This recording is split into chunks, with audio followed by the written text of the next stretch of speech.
Salut mes allumés de pixels, j'espère que vous allez bien. Voici la suite au sujet du menu réglage perso de vos boîtiers de Nikon. Et cette fois, nous allons nous pencher sur la section C, tempo, mémo d'exposition. Allez, go!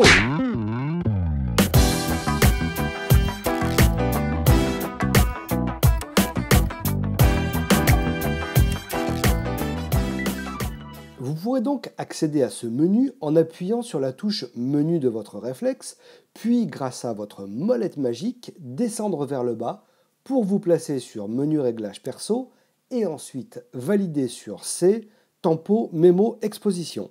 Dans ce menu, vous allez trouver 5 sous-catégories. La première est C1, qui correspond à mémo expo par déclencheur.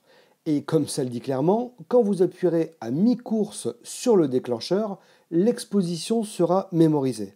Alors, exemple à 1 euro. Placez-vous en mode A. Vous avez pris soin de régler votre mesure de lumière en spot, car vous souhaitez que la mesure de lumière et donc l'exposition soit calculée à un endroit précis de votre photo. Petit rappel. Allez, mode information. Je ne sais pas si vous vous en rappelez, mais je vous avais dit dans un tuto que sur les boîtiers de Nikon, l'exposition était calculée en prenant en compte le collimateur qui vous sert à faire la mise au point. Allez-y, prenez votre réflexe, mettez-vous en mode A et en mode de mesure spot. J'attends. Bon, si tu sais pas comment te mettre en mode de mesure spot, tu vas voir mes autres tutos. Hein. J'attends. Bon ok, mettez en pause et allez chercher votre boîtier. Votre autofocus peut être en AFS ou AFC, ça ne changera rien pour le test. Maintenant, soit vous avez une fenêtre dans la pièce dans laquelle vous vous trouvez actuellement, soit il n'y a pas de fenêtre, mais vous avez certainement une lampe d'allumée.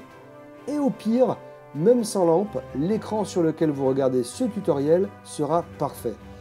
Vous allez cadrer votre photo de façon à avoir une partie du viseur avec de la luminosité, apportée par soit votre écran, soit la fenêtre ou la lampe, et l'autre plus d'ombre. Placez le collimateur central dans la partie sombre. Regardez maintenant donc dans votre viseur l'indicateur de vitesse d'exposition. Il vous indique par exemple 10, qui correspond à 1/10 de seconde.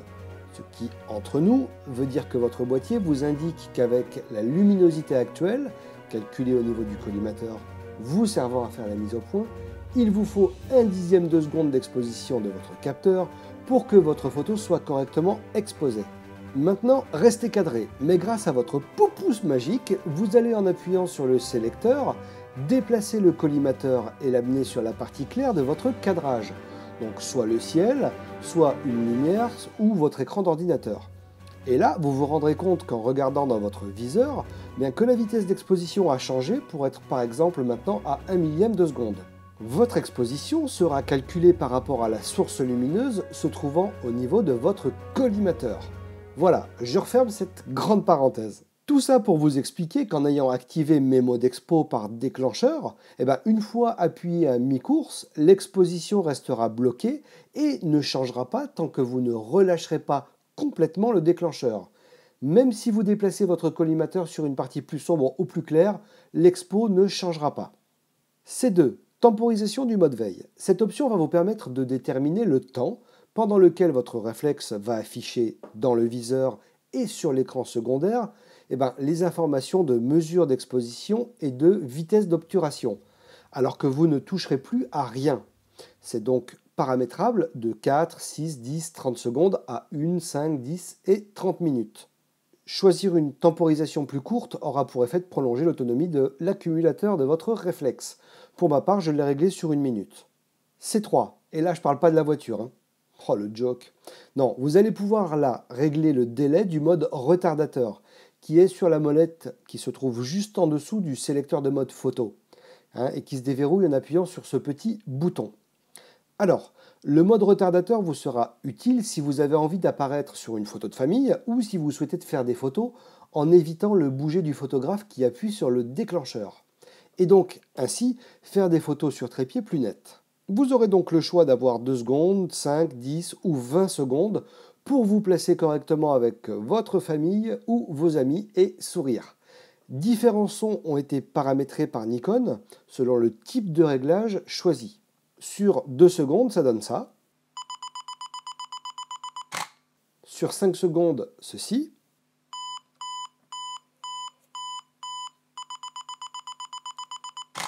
Pour 10 secondes et 20 secondes, c'est pareil, mais plus long, donc je vais vous éviter d'écouter à nouveau. Vous aurez remarqué deux choses. La première, qu'il bip régulièrement, puis plus vite, 2 secondes avant de prendre la photo. Et la seconde, que sur le devant de votre D7200, la lampe permettant de faire la mise au point dans des endroits sombres, elle clignote en suivant les bips réguliers, puis se fixe 2 secondes avant de prendre la photo. Ces deux systèmes indicateurs pourront être utiles pour tout le monde, mais également pour les personnes ayant des problèmes de vue et d'audition, afin qu'ils puissent aussi sourire au bon moment pour la photo. Ensuite, on trouve une autre fonction très pratique qui va vous éviter d'aller voir si tout le monde a souri ou pas sur une photo, et de faire des allers-retours à chaque fois. Donc, en réglant le nombre de prises de vue, entre 1 et 9 photos seront prises une fois que le retardateur aura fini son travail. Là, vous aurez donc logiquement beaucoup plus de chances d'avoir des photos avec toute la famille, les yeux ouverts et le sourire aux lèvres. Ça peut aussi vous permettre de faire plusieurs photos, genre 2 ou 3 sérieuses, et toutes les autres, on va dire, plus fun.